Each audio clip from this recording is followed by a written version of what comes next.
Assalamu alaikum wa rahmatullahi wa barakatuh. Welcome back to Canada Today on Muslim Network TV. We are here with a special edition of Muslim Changemakers. And as every week we bring you some wonderful guests, some accomplished people, some people who have done some wonderful things in their lives and made a difference in the lives of other people.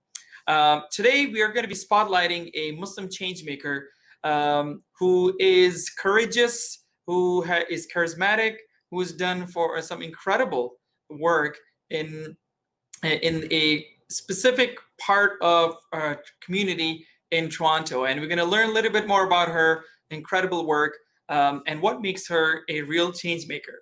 I'm happy to introduce to you onto a program somebody by the name of Sureya Ibrahim, who was recently featured in a few articles doing her incredible work, and was showcased. Her work was showcased as part of the larger community work that wider community work that she does in the community. Of course, when we reached out to her, we didn't realize that she was already featured on actually quite a few mainstream our news outlets and articles, and we're so proud to have somebody like her who happens to be a Muslim doing some wonderful things. Sureya Ibrahim is a supervisor of community connections at Toronto Centre for Community Learning and Development, TCCLD. Sureya is a mother of 3 accomplished children. In 2014, she was honored with a Women Who Inspire recognition from the Canadian Council of Muslim Women. She also received a Distinguished Services Award from the Muslim Association of Canada and the Phenomenal Women Award.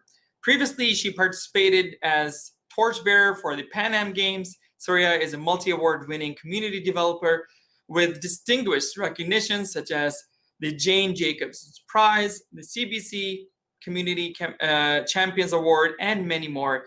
Sureya is mostly known for her wonderful community development, community building work that she does in the Regent Park area. So welcome, Sureya, to Canada Today. Thank you. Thank you for having me. You're welcome.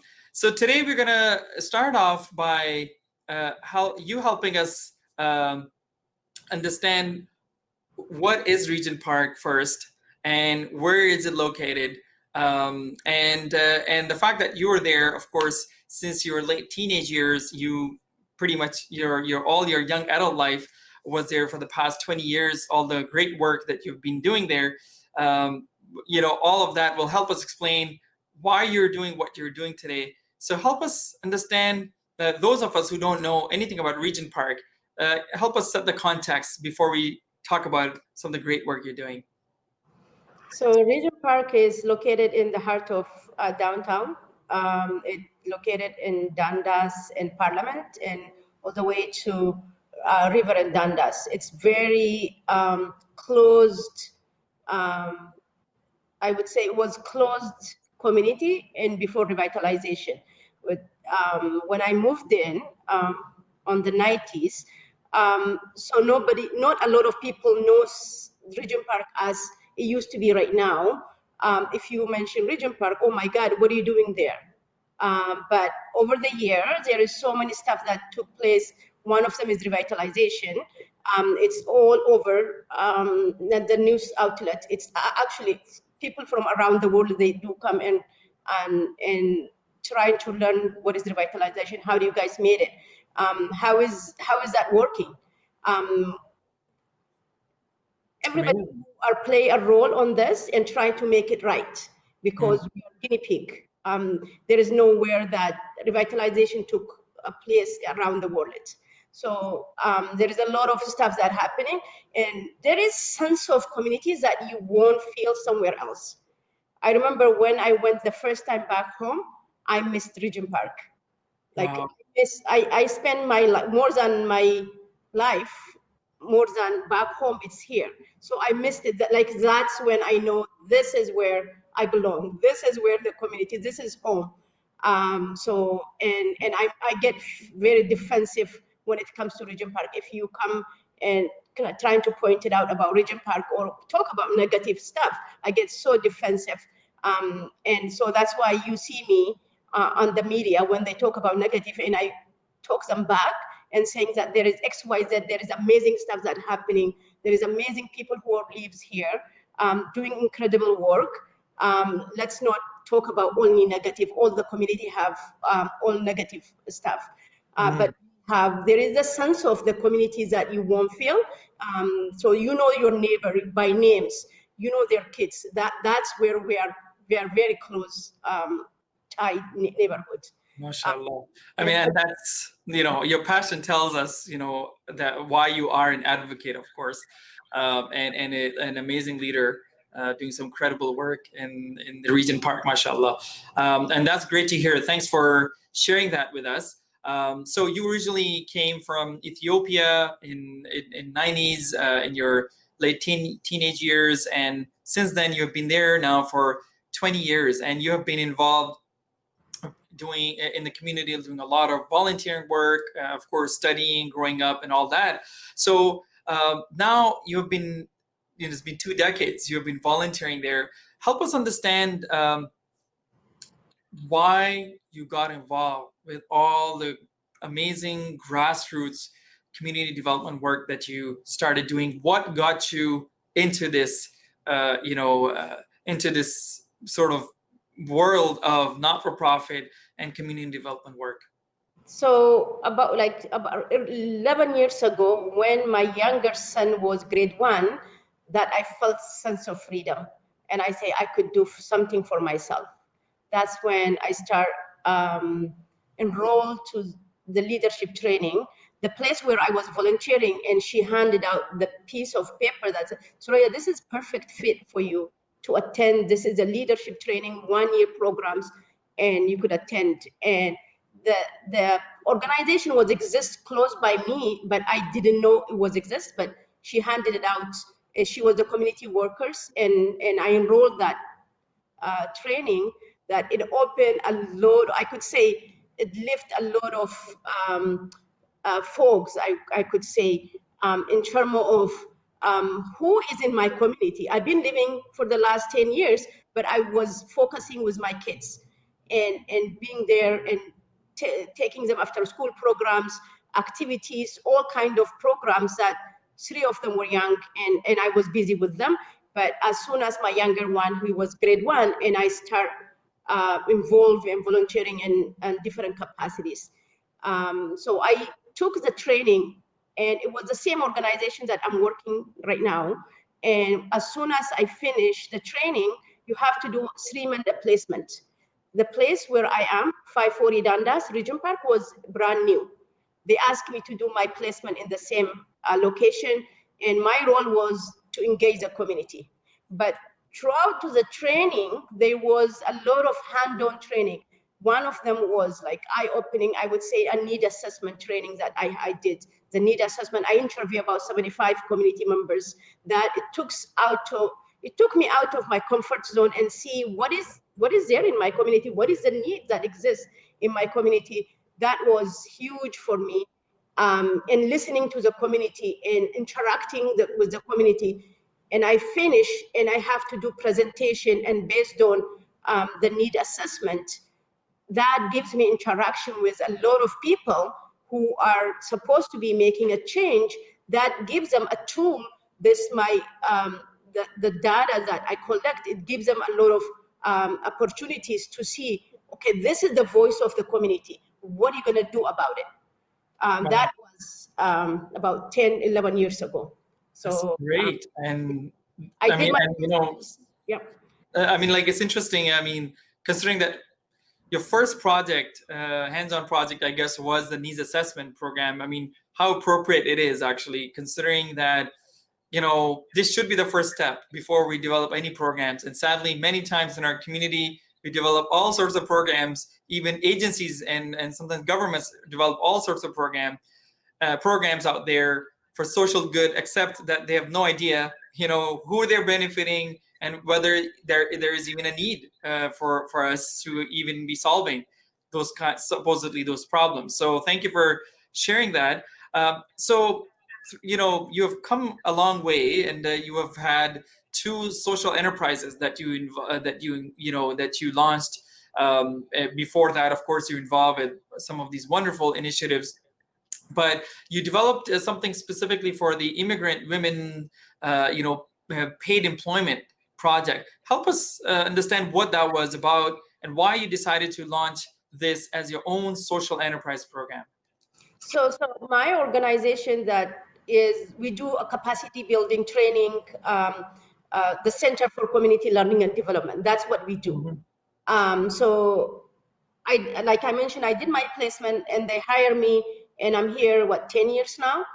So we have a lot of training in the center, but what we're gonna do about it after they do the training? What then? People need a sense of belonging. People need to earn money.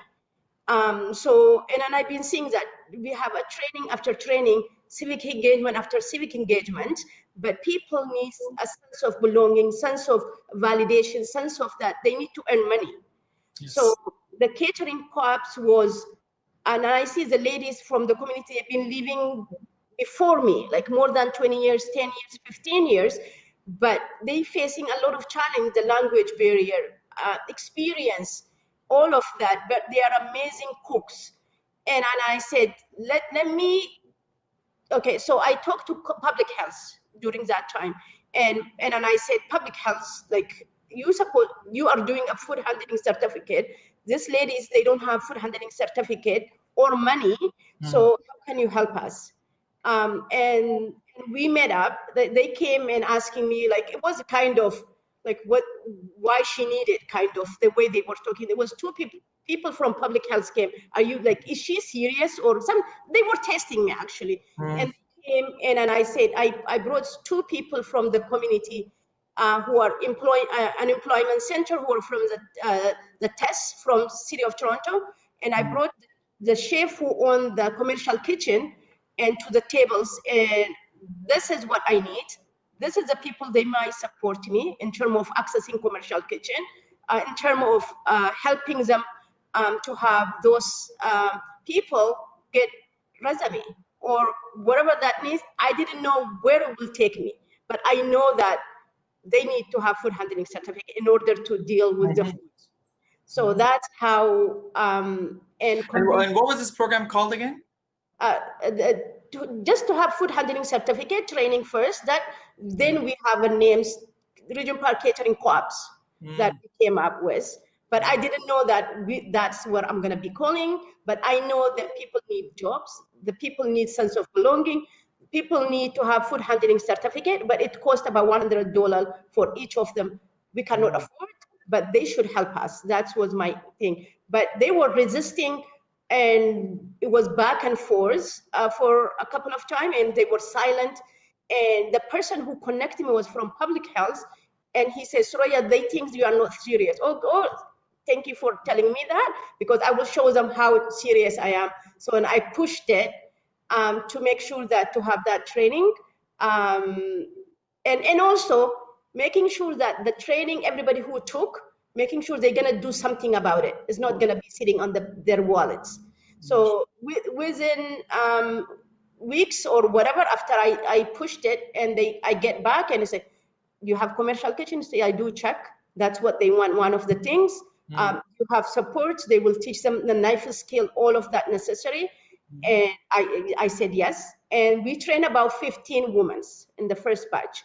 And they were eager to see what is the outcome of those ladies.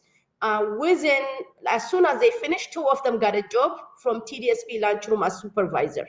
Amazing. Some of them got immediately being catered. They started doing catering. It wasn't about, they weren't about eager how much they are getting money, but are the food being liked by the people who are serving? That was the question. That they got anxieties. So I know the food is amazing, but I was shadowing them all the way until everything was all right. But us moving, I think it was since last year, 2019, we trained about more than 300 people. They cater throughout the city, and there was a need or desire to replicate throughout the city as well. The success for public health was amazing this for them, because they've been training for so many years. Nobody did anything about it. And this was success for them. They were saying anything I've been asking, they were saying yes to, and when it comes to the training, actually. They trained for us 350 people, yeah. That's an incredible example of partnership and collaboration and what you can do with, it's just a matter of reaching out and sometimes pushing and pulling, and you have now 300 trained women who are now able to cater or able to work in professional settings. It's amazing. Thank you for sharing that. This is incredible. You see also true, as soon as they walked in the center, and after the year, and it is the self-confidence, and they gain sense of validation. The catering itself it's a family affair, so the teenagers involved on this. When we have a community bazaar, the teenagers stand with them and supporting the families as well. And I'm telling you, this is like a joy that sometimes, in thinking about it, just keep me going. And in seeing people, they see the benefit the community are getting. And I remember we were in TV, I think 2015. The lady called the next day and she said, "Oh, I saw you on TV. I wanted my wedding to be catered." Oh my God! Like I had mini heart attack. This is not what I signed off. Kind of. They said, "Don't worry. Just I have only family clothes, and I want my money to go to these ladies." So that is what they see the community. So like the story is a lot about. Beautiful. Yeah. I mean, this is the impact speaks for itself. So this is incredible. Thank you very much. Let's talk about another kind of work that you've been doing, and that has to do with advocacy for women and families and moms and families who are impacted, of course, very dramatically by by their children and by their sons being victims of gang violence. And so you were part of, and you have been involved with Mothers of Peace, which is another project that I believe you have co-founded. So tell us a little bit about Mothers of Peace, and what was that initial motivation, or I guess trigger for you to actually get involved with something like this? And was there an incident that sparked it? Was there a story that really moved you to the point that, let's do something about it, because there's too much suffering in the community? So there was a crisis network table in the communities where all agencies go when someone died, when there is incidents that took place in the community. So we've been going for the crisis network, and they've been going for the crisis network before me. When I start joining and I see people were, the police comes, the agency comes, and the reaction, we cried, we go funeral, and nothing happened. And again, another young person, black boy, died, and doing the same thing again. And then I said, something is not working. Like something that we are doing is not working. Why are we reacting? And we're doing the same thing, and we're expecting something, another like good result will come out of this. What is happening? So it just started bothering me. I cannot focus, and going after I go that tables, and I cannot focus and be still to myself. And it's like it just too much. And about 4 years ago, there was one Muslim boy who's been killed in front of the families. So that is like, it felt like a war, because the boy is opening the door and he's being shot. The whole family member was inside the house. He was about 7 bullets. It's a townhouse. And he died. The blood is all over. And the community or whatever siblings, they making the victims suffer more, like saying that it's kind of her fault, and something that she didn't do. And as a parent, everybody does their own part. Yes, there is the things that I should have done, or I should be focusing more on, like, but at the same time, it raised a village to get, like, to raise a child. It takes all of us. But the way she was suffering, that makes it just torn my heart. And I know that boy really, when he was young, they were going, my son, like my kids' schools, like grade 5 and 6, and I see him growing up. It was like, yeah. So what I did was, and gather a lot of people, the principal, the teacher, and talk about that child, how he was in school. And the principal, he was the happiest child that he knows, he said, in the class. Everybody shared their piece that impacted by those boy. That was, I see that even though she was going through a lot of trauma, that blinks or the drops of the thing that we came together, all of us, and have a lunch for her. And everybody talks about his life, how he was, then he was a druggist, or all of the shame to shame the parent. She's going through a lot already, and she lost in front of her eye all the trauma, and nobody's acknowledging, but it's still stigmatizing her, and it was heartbreaking. Even to when she tells you about how the way he died and all of that, it just unspeakable. That's how we start the Mother's Space, to have support systems. You bury and it's done. That's not how it is. You need everybody to be. We are impacted by the gun violence because we know that child. You cannot be normal or do the community work when we have a crisis in the community, when there is a trauma in the community. You cannot ask the people to be participants. And when there is no peace in your neighborhoods, where it's supposed to be Thai community, but that's the downside of his. People were stigmatizing. There is a shame on it. Something wrong, something that you have not done. But that's how the Mother's Space starts, and the support systems that we every week, sometimes every other week, and we do a lot of capacity buildings. We do healing circles. Nice. To support. The trauma is not going to be going away within a day, or it takes a year for some individuals. So yeah, and also it's when there is another shooting occurs, it trigger again that trauma as well. That's so true. Yeah, it just tragic, but this is happening, and people are going a lot of trauma, traumatized with the gunshot. Sometimes you hear gunshot, and sometimes you smell the gunpowder in the community when after everything is.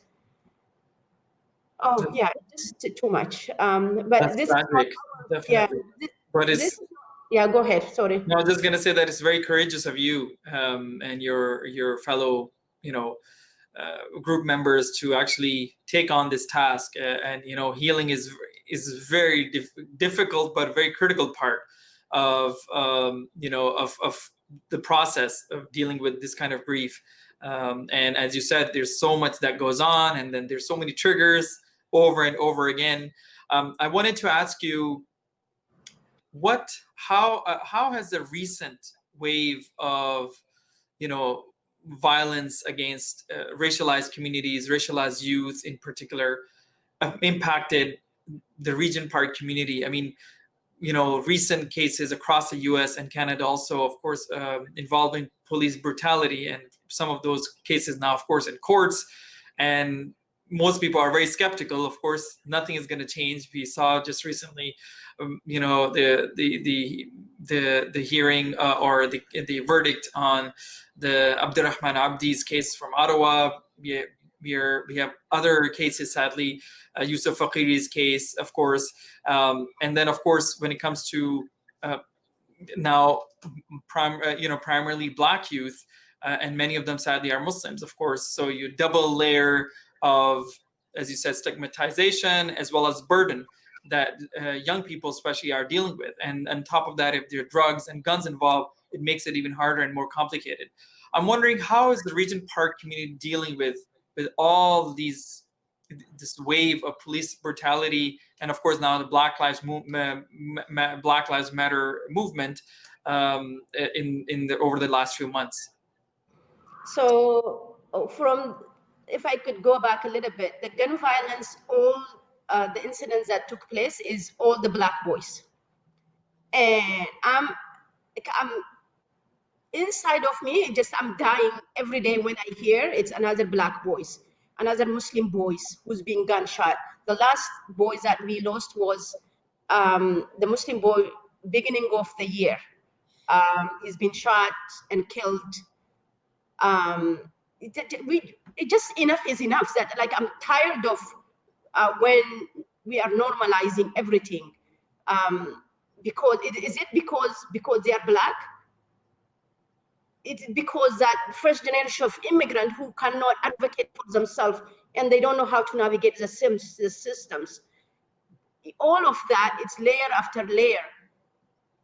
And then anti-Black racism, like this is happening. And we are going to demonstration. And then I'm worried about my child. And I'm worried about my neighbor kids. Like enough is enough. And one of the things that makes me feel better is when I go demonstration, when I mobilize the community members and speak about against. The noose was found in the construction site in Regent Park. The noose was found throughout the city to intimidate the Black people who are trying to seek employment in construction sites. It just overwhelmingly exhausted because, and the silence that exists as well, that the people who are supposed to be speaking up and they were silent. And we held a rally, we had a meeting with the mayors, and I said, what are you going to do? Why you are silent? And I said, he said, I'm going to be speaking. I do speak about it, but it's not enough. And how many news we have to find in the city until we say this is enough to intimidate the Black folks, to get employment, to be normal, and not having appropriate counseling also for Black folks. Yep. And holding it back. The impact is overwhelming. And there is $1 million that money is poured in mental health, but it's not trickling down to the communities. There is no culturally appropriate counseling that exists for those really impacted by this trauma, the gun violence, the news that was triggered a lot of Black peoples. Mm-hmm. And we act like we are so nice, there is nothing happening in the Canada. It's like, really? I think you need to do your work. Yes, it's not that openly said in Canada, but we have a lot of work we need to do. If we are not doing it now, we are not gonna never do it. And yes, it is tiring, but at the same time, is it worth it? Yes, it is worth it. Absolutely. And we have to talk about, if it is not us, who? Like Absolutely. if it's not making a point in all majors that the platform that we are involved, and it's not going to make change. We need to say it. We need to acknowledge that the challenge that exists. We need to and find solution. If the systematic change that we need to do. I'm working also with the doctors. They are facing. They see different kind of challenge. They see people who are dying from gun violence. They don't see the root cause in the community. We had a day of action last week on Tuesday, a webinar. We did mobilize it within 5 days. We had 150 people over the Zooms. And the challenge is not about Regent Park, it is about throughout the city. The people who are dying are Blacks, and there is the people who are supposed to be changing are not impacted by directly, so that nothing is getting done.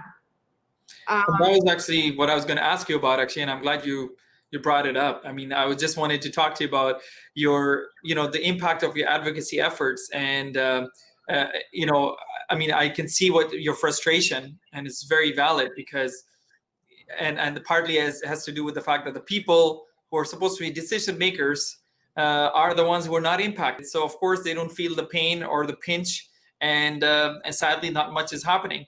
But at the same time, the amazing work of advocacy you're doing, and many others out there who are pushing for systemic changes, will pay off, inshallah, because it is a long-term battle, and every day, every week, there will be a small win that you guys going to basically, inshallah, build up on, and you're doing an amazing job in that sense. You know, we wish you all the best with all the great work you're doing. And I really hope our community is out there, you know, in the Muslim community as well as, of course, wider community to help whatever help you guys need, and in terms of pushing for the systemic changes that are required. And this brings me to a question specifically. I wanted to ask you, with all this great work you're doing, I mean, how is the response from the Muslim community within the Regent Park and outside? And is the wider Toronto Muslim community aware of all the work that you guys are doing? Do they care? Are there any collaborations, alliances? What kind of response are you getting, or did you ever get from the wider Muslim community in the Greater Toronto area?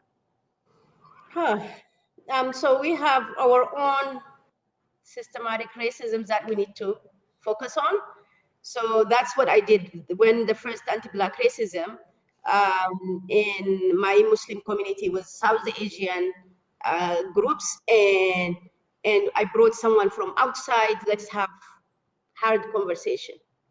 What are you going to do about this anti-Black racism with your kids? What is your view when it comes to Black?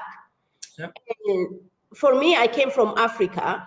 Yes, there is certain stuff I'm grateful about, but there is certain stuff that some communities that we need to have hard talk. Yep. And so that's what we did in our circle. So we brought someone else and we had hard conversation. And from there on, when the news was hit, everybody was lined up. And she worked for one of organization in Sureya. So I'm so impressed by my Muslim community that they stand behind you during when news was found. Like, I wish you know what we have done in order to come this way. I said to her, like, yeah, that's what it takes. Yeah. So if you don't stand for your community, nobody will stand for tomorrow for you. You're right. So that you're safe and wait until it comes to you. But that's what it takes. We did prepare ourselves and check ourselves. Are we discriminating fellow another Muslim or fellow Black communities? And we really had a real hard talk within our circle when it comes to the news. And really they stand and they say, we are not taking this, and we are standing with the Black Muslim community or other Black communities as well. They did stand to say no. And then other community from East Side, they had the same incidents. They reach out to me and they say, and we have the same shit happening, about news in our community. We need to do another mobilization in the community. We got together, all of us East and Regent Park. We had a huge turnout about talking about against news that was found in other neighborhood as well. I think we need to make our efforts east west, whatever that is. When we did the day of action, we joined with a lot of Muslim communities because it hits every angle right now, the gun violence. So we did mobilize. We did as a day of action together as well. Muslim welfare center, they are a meal in Regent Park. So if we need support in terms of supporting the people who are really needs, they do stand, speaking of Muslim community, individuals as well who are in my Facebook. I don't think they want to be mentioned their names.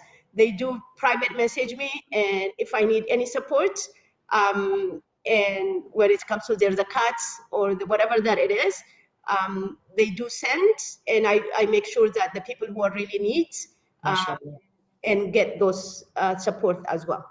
That's great to hear, and I hope we can do better and in a more organized way, and a bigger way. We are a community that needs to and should stand for justice and stand against all some forms of injustices and racism. So we definitely need to do a better job as a community, inshallah, and definitely with people like you, who are playing such an incredible leadership role, we can definitely do better with your advice and collaboration. So I wanted to talk to in the next few minutes that we have, more about yourself and about your life and about your work and your motivations, aspirations. And I wanted to start off by asking you, first of all, was there ever a time that you wanted to give up?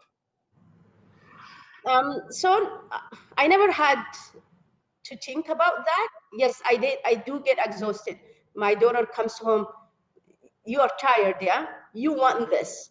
You want to exhaust yourself. And that's what you want. Now you see what happened to you. You get tired now. You're sleeping. That's what I do get. And I see from people from outside, sometimes I hear the voice that like, why you helping them? Why you are doing that? But at the end of the day, what is our Dean said? When you see injustice, we need to speak about it. We need to advocate for it. Yes, I do get tired, but I learned to take a break. Okay, Not easy good. to continue when you have a lot of things that pops on your face. There is this cause that need to be speak about it, and it's a part of our deen. When you see injustice, we need to speak about it. The least that we could do, we need to speak about, advocate the people who are doesn't know how to advocate, or they are facing a lot of barriers, systematic barrier. You need to advocate on behalf of them. One of the things that keeps me going as well is a night prayer. So yeah, so sometimes like I pour myself into cry and ask God to help me strength and also helping me to continue what I'm doing. Yes, I keep going and on and on and on. This is from God that makes me keep going. And I would say I'm so grateful that he placed me where there is a need that I could do whatever that he provided me with, and partnering with the people who are supposed to be helping, facilitating whatever that necessary to make it happen. I do ask God always to facilitate for me to make it easy. I do get tired sometimes, but I never plan to quit. That's amazing. Yeah, MashaAllah. I mean, no wonder why you have been dubbed as a mayor of, Regent Park area. And I know you laugh it off usually, this idea and this title, but truly the kind of advocacy work you're doing is so not only just phenomenal, but it's really is something, a great source of inspiration for so many of us in the community. I mean, knowing how busy you are from day until night and at the end of the day on a daily basis, it's something that really should inspire us. So, and this leads me to a question about when you started off this community service work, were there any sources of inspiration for you? Were there any mentors that you looked up to, whether in the Muslim community or the wider community or your family, somebody who really pushed you, or maybe you just looked up to and you said, you know what, I would love to be able to have an impact the way he or she did in some way? So that's a very good question, because when my kids were young, there was a lady, Karen. She used to do social work. Everybody goes to her and like pour all of their challenge, all of their thing, and she listens.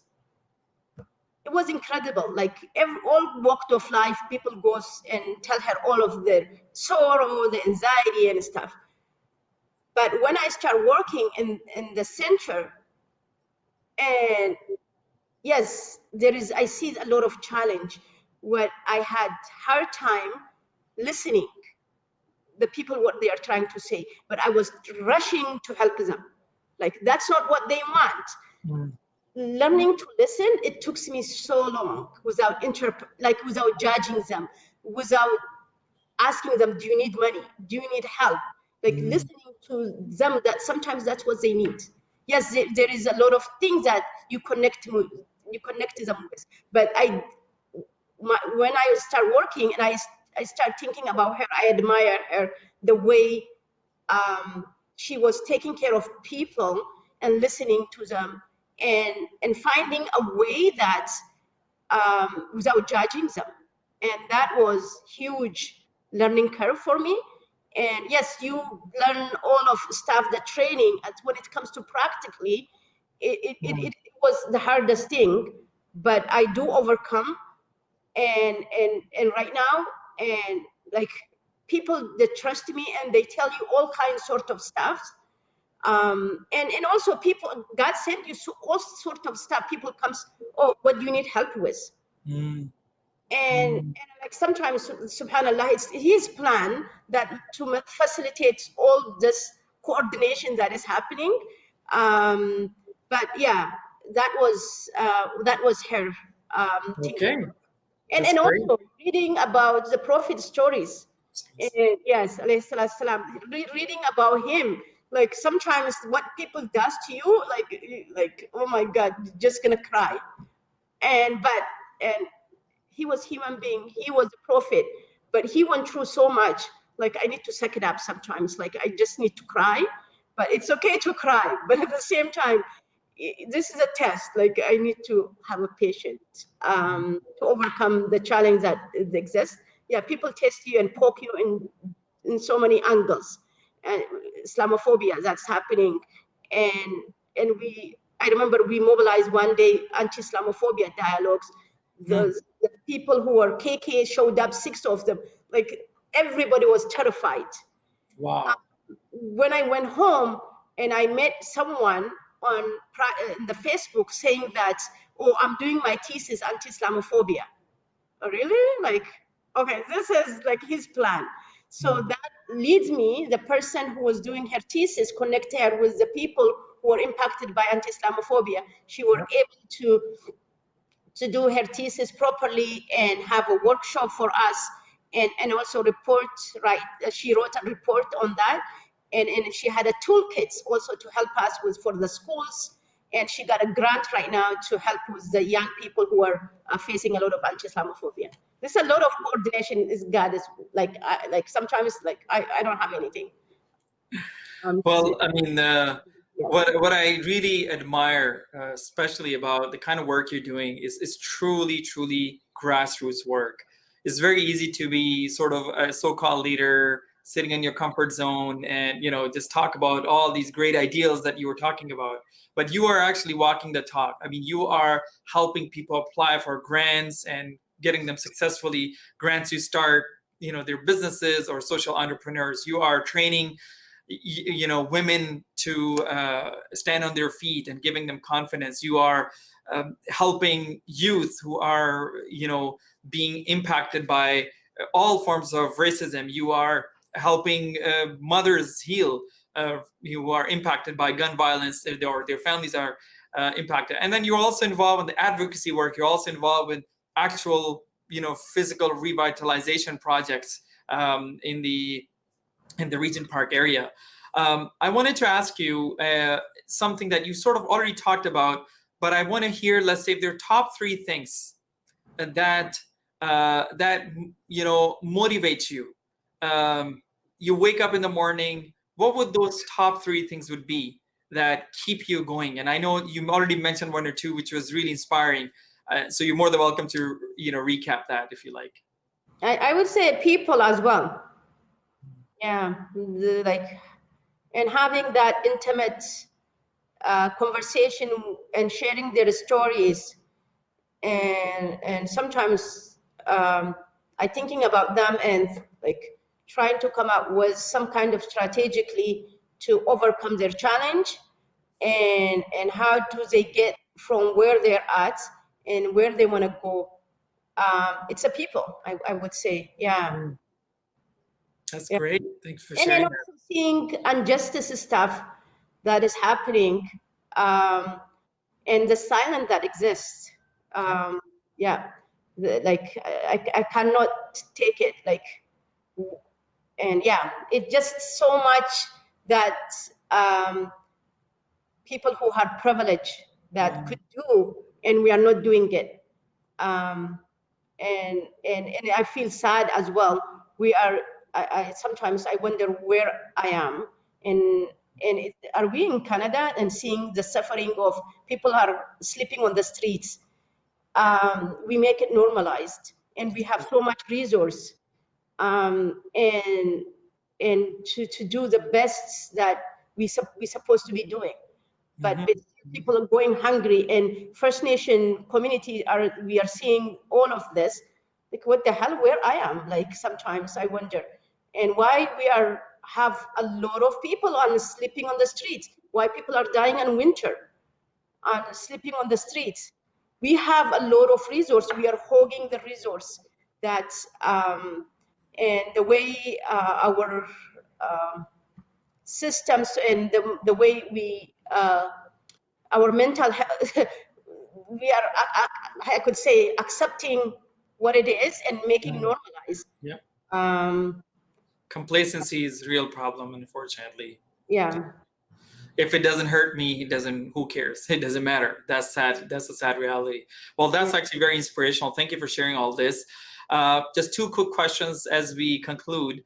One being, what advice would you give to young women and men, youth, or it can be old as well, who would like to, be a change maker in their community? I mean, what would it take for them to get started? What would it take for them to continue going? What advice, if they're like, again, maybe top 3 things or a few things you want to share with them, what would those be based on your own life experience? So I would say start somewhere. That if are you connected to the mosque? Are you connected to schools? Wherever you are, and to make a change about. Yes, you will face a lot of barrier. Yes, you could face a lot of no's. That doesn't mean that you're gonna stop. That, like, it means that it's not now. If it is you face no, it's not now, and it doesn't mean that the door is closed. But you need to keep trying. And I faced a lot of no's, and I pushed it back. I resisted. And when in the community setting, when town hall, whatever, when they see me standing to ask question, or when they see me, this is the last question they say to me, because people, they don't want to hear other people to hear what I'm going to be asking. And I resisted.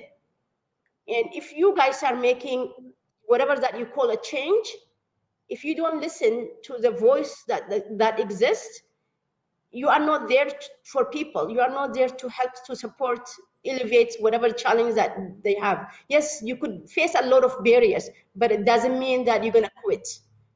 But find something that you're passionate about and volunteer and sit on the board. When I started sitting on the board, I didn't know what the board was. But me present that tables, the decisions that they make, it won't be the same. Yeah. So, and then I always say, if you are not on table, you're going to be in the menu.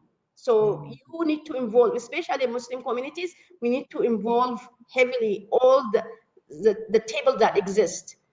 School counseling, community advocacy, whatever that out there that need change, we need to involve. I will say we have a lot of numbers in Regent Park, but at the same time, the number doesn't mean nothing if you are not coming about to change. Yes, they are facing a lot of language barriers, systematic barriers and stuff, but I would say to them, as a parent, you're going to be role model for your kids. Start going to the meeting, start asking questions, start challenging the people who are supposed to be answering questions. If something is not working, don't be silent and speak up. Don't give up, I would say. Yeah. Awesome. And start something that inspires you. And read also the Prophet story. We have amazing stuff as well. That don't be afraid of anybody. Yeah. MashaAllah. That was a very, very practical and very inspiring list of ideas that you shared with us. As we conclude, let me ask you one last question. What is your vision for the Regent Park area, considering all the grassroots and even strategic strategy work that you're doing right now, strategic planning of sorts, and you on several tables yourself, and you're working on on revitalization programs. What do you see in 10 years Regent Park would look like or should look like? So my hope for Regent Park, for especially in terms of revitalization, is to empower the people. I would say giving them a toolkit that they need to go out there. There is so many tables that exist, and to involve on those tables and making them accountable. If the people who are making a change, ask them bring on the document that we had a lot of lip services. Yeah, don't worry, we will do this X, Y, Z. Making them and have it in the document and making them accountable. If needed, invite the media. Sometimes that's what it takes. There is a lot of media outlet who does social justice, and invite them and making them aware of this injustices, that stuff that's happening. The community benefits that is not going to the community what meant to be for the community. It's supposed to be, the job was created, meant to be to stay for Regent Park. Making sure that accountability has to be there. Young people who are needing employment, they need to be, all the jobs that are being created is supposed to be staying in the community. All of them has to be in binding document saying that this is what we're supposed to be saying. This is what we need. Be clear your demand, what you need, and find allies as well in other community who are doing the same work, and exchange the information. And that's what it takes sometimes, to speak and making them accountable as well. And then also, don't make me wrong. When I started the work, and I used to shake in order to speak up. Like, I used to have anxieties. It's okay to have anxieties. You do overcome. It doesn't mean like that you can stick. You have anxiety, you cannot overcome.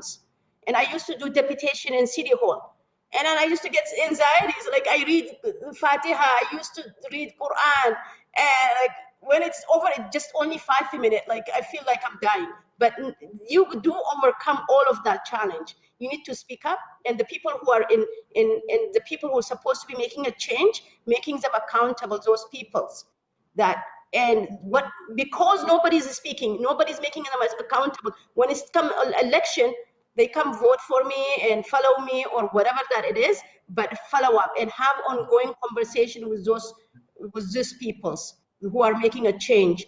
And if need a policy change, this is the time you need to have conversation. The policy was written, how many 100 years ago? Is not working right now. And making them realize that it needs to be changed. And advocate. It doesn't have to be directly impacted us. Advocate for indigenous communities. Advocate for Black communities. It doesn't have to be us who are impacted by. What is our deed said? When we see injustice, we need to speak about it and advocate the people who are really needed. Really, if we want to change, we need to be a champion for everybody. Especially as a Muslim, we need to be a champion. Yeah. Wow, mashallah. Well, that was powerful. Thank you so much, Sister Sureya. Unfortunately, we are out of time. I wish we had more time to talk about some other initiatives you're working on, and we definitely want to see you again on Canada Today show to talk about various, an array of topics that you are so passionate about, and we wish you all the best with the incredible work you're doing in the community, in the Regent Park community, and we really admire your passion for serving the downtrodden, the ones who may not have a voice, perhaps, or at least making sure that we are amplifying their voices, and being just there to support and be there in solidarity. So thank you for being an advocate and showing us as Canadians, as Canadian Muslims, as Muslims in Toronto, as leaders or aspiring leaders, how a person like you and I can actually, start somewhere and go somewhere far the way you have done. So thank you, Sister Sureya, for being that role model for so many, inshallah, to come. Thank you for having me. You're welcome. So folks, you have heard from a passionate advocate, a social justice warrior, if you want to call her, a person who walks the talk, who does incredible amount of work, grassroots work in the community, speaks for all those who who are going through a difficult time and is advocating for everybody. I wish we had more time to listen to her story, and there's more opportunity, inshallah. There are going to be more opportunities to hear her. At this point, I want to thank all of you for tuning in and for listening to a very inspiring changemaker tonight. And also want to thank our producers, Aisha Malik, as well as Saliha Farouk, as well as our community partner, Dawanet and TorontoMuslims.com. This is Taha Ghayur on Canada Today, which is aired on Muslim Network TV. Look forward to seeing you again soon. Assalamu alaikum wa rahmatullahi wa barakatuh.